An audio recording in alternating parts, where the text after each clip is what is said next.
life.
So here by creating, create or replace procedure, create table. So till that position we are not knowing what is the table name and what is the column name. Okay. So we are only define the structure, create table procedure, then table name, then column specification, execute immediate. Okay.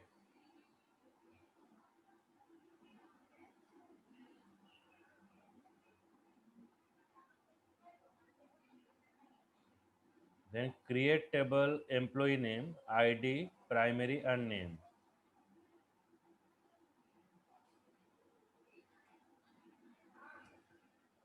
Okay, now we are creating a table. Let's check the table is created not. Select star from.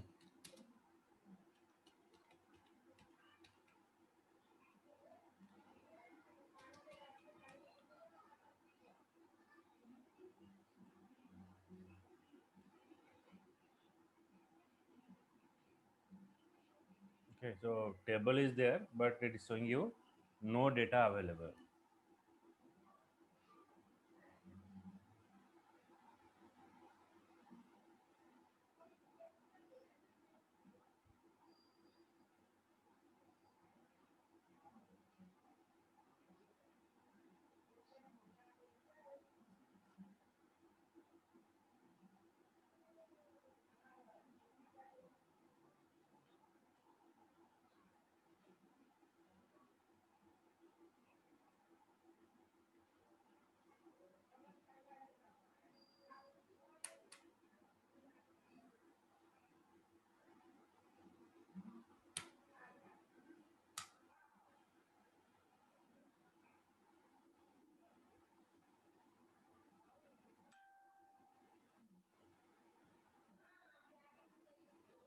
Then here I am inserting some record. Insert into employee name.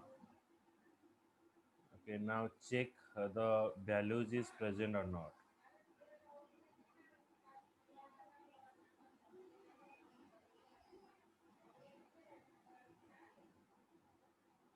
One and ABC.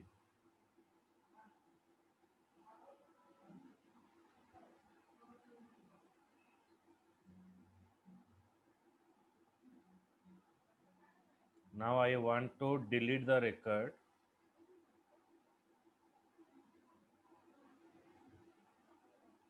Delete it is we're asking for delete underscore row.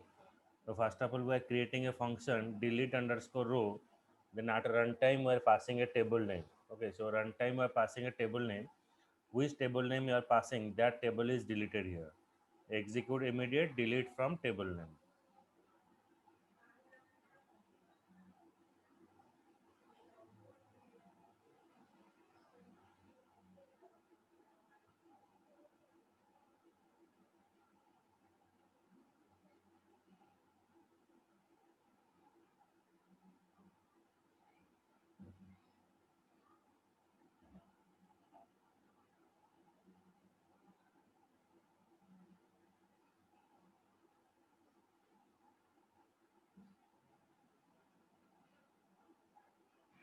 Okay, so now the records are deleted.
So here we create a table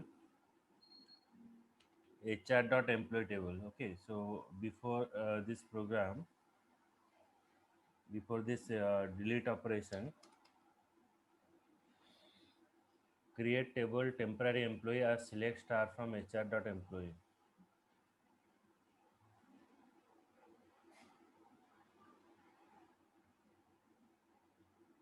Then create a replace function delete all row, table name, cursor id, then row deleted.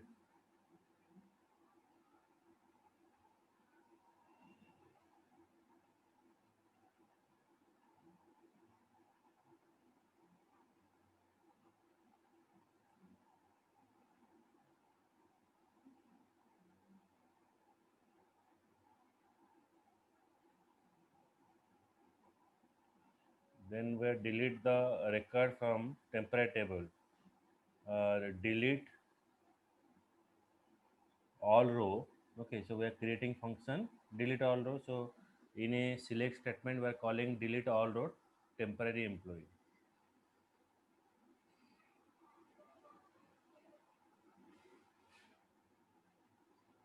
Row deleted. That is 107.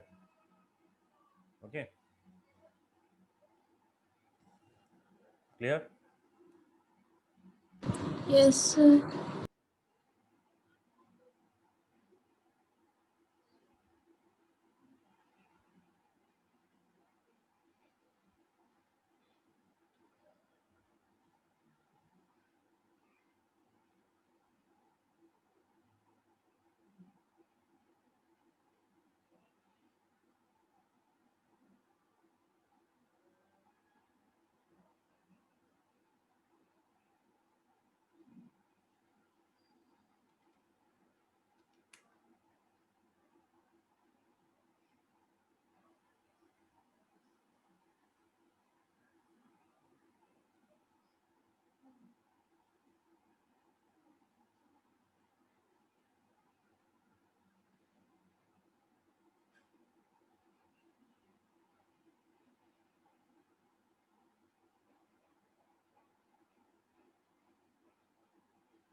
Now I am creating another table.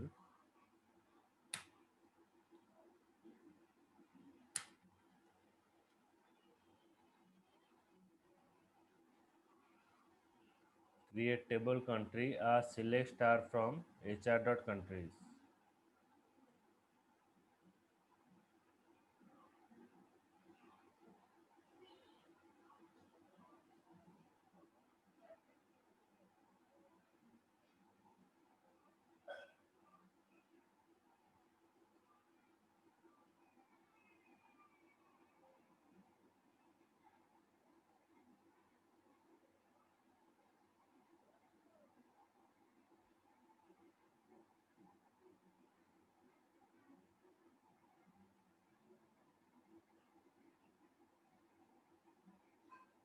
So here we are creating a procedure, create procedure, insert row, p underscore table name varchar2, PID varchar2, p name and region. So then cursor ID,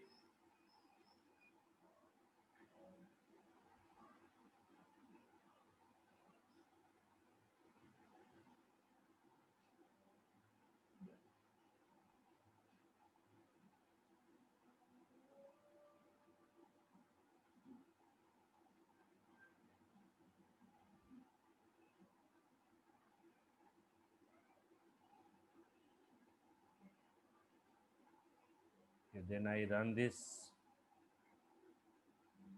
value. Now you check the select star from countries table.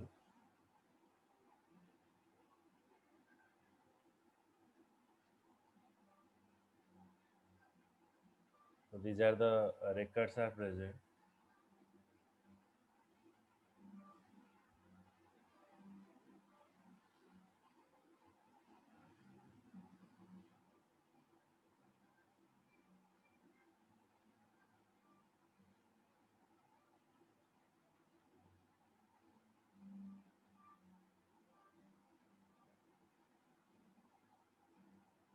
Then I insert a record.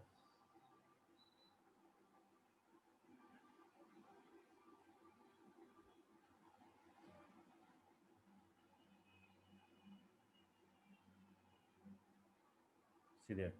Okay, so when I am calling the procedure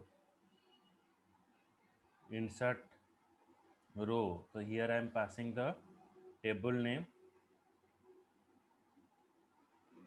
ID and name and region.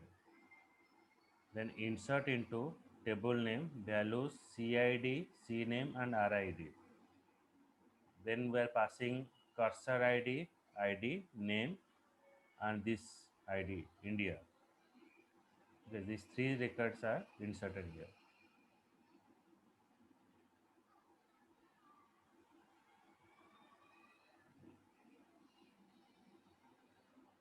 Okay,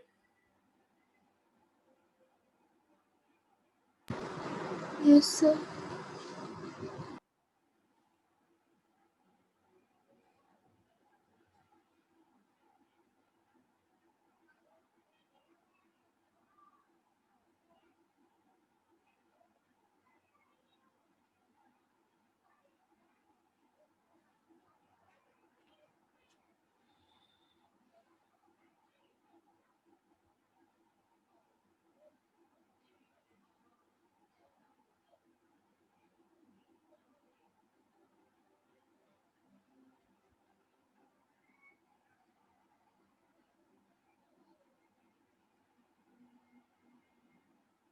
now comes to the next chapter.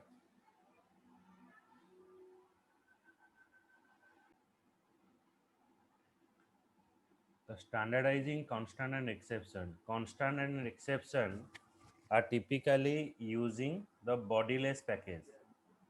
Standardization help to develop a program that are consistent, promote a higher degree of code and reuse, easy of code maintenance, and implement the company standard across the entire application. Okay, so constant and exception are typically implemented using bodiless package. Standardize help to developing a program that are consistent, promote a higher degree of code to use, easy of code maintenance, and implement company standard across the entire application. And when you are using the standardization of exception name, constant definition, the constant and exception are typically implement using the bodiless package. The package is only having specification, it is not having any kind of body.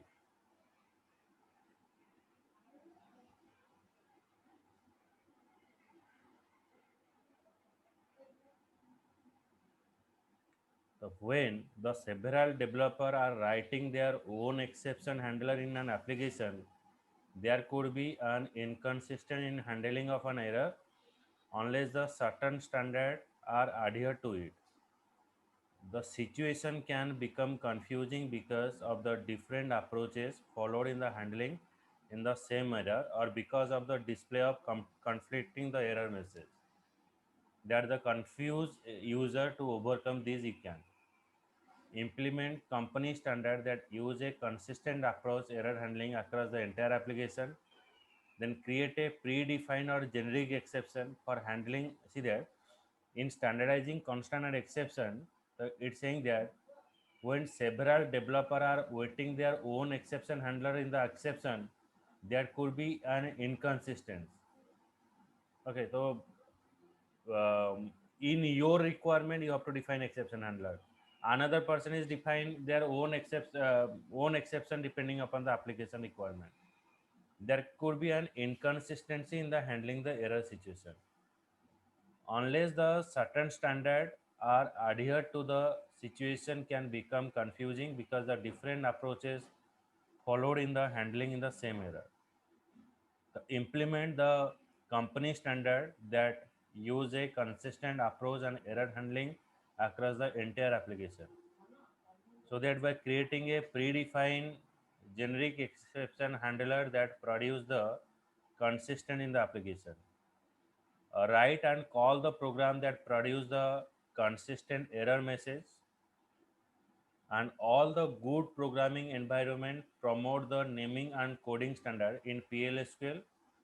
A good place to start implementing and naming the coding standard in the commonly used constant. The PLSQL package specification construct is an excellent component to support the standardization because all identifier declared in the package specification are public. Okay.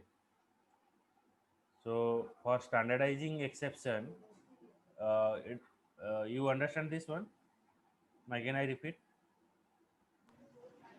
No, sir, clear. Okay.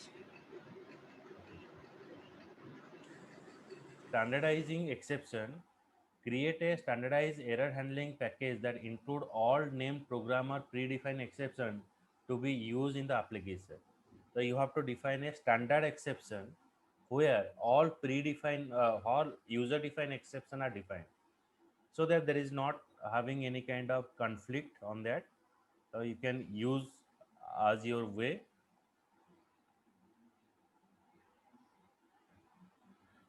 Standardization exception handling, consider writing a subprogram for common exception handling to display the error based upon the SQL code, SQL error value for exception.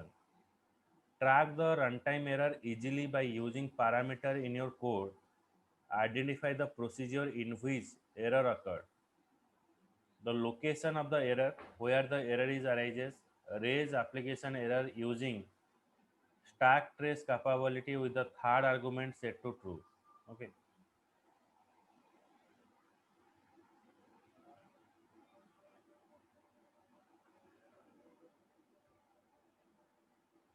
So how you have to define standardizing constant for a program that use the local variable whose value should not change. Okay, so here we were using some local value. See order received OR, order shipped OS, minimum salary is 900. So these are the constant value we're defining. Now we update the value begin and end, update employee set salary equals to salary plus 200, then constant package equals to C underscore minimum salary.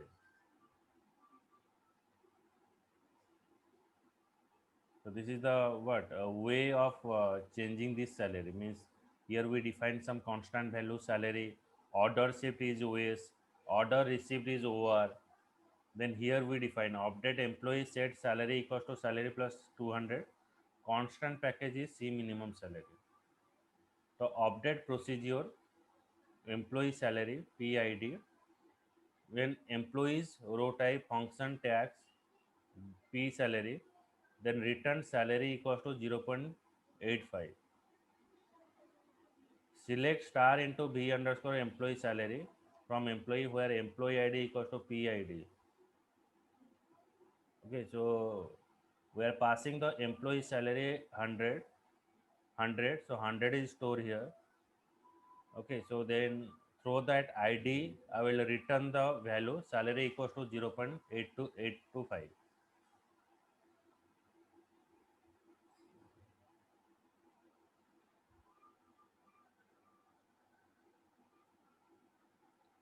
The definer right versus invoker rights. So, and program execute with the privileges of the creating user. It is a definer right. Invoker rights is what? Now, invoker right means who is calling. Definer right means who is defining. The program execute with the privileges of the creating user. Then the program execute with the privileges of the calling user.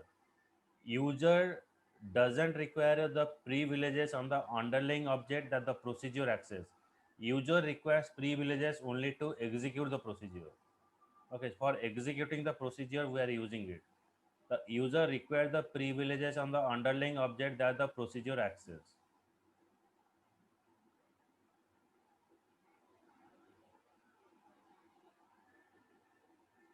Okay, understood this one? Definer and invoker. Yes, sir.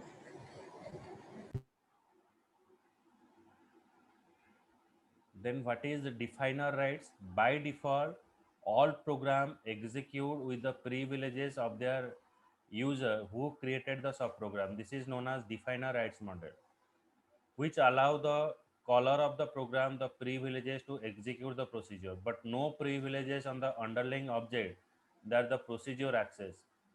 Require the owner to have all the necessary object or privileges of the object that the procedure reference. So it's saying that by default, all program execute with the privileges of their user who created the subprogram.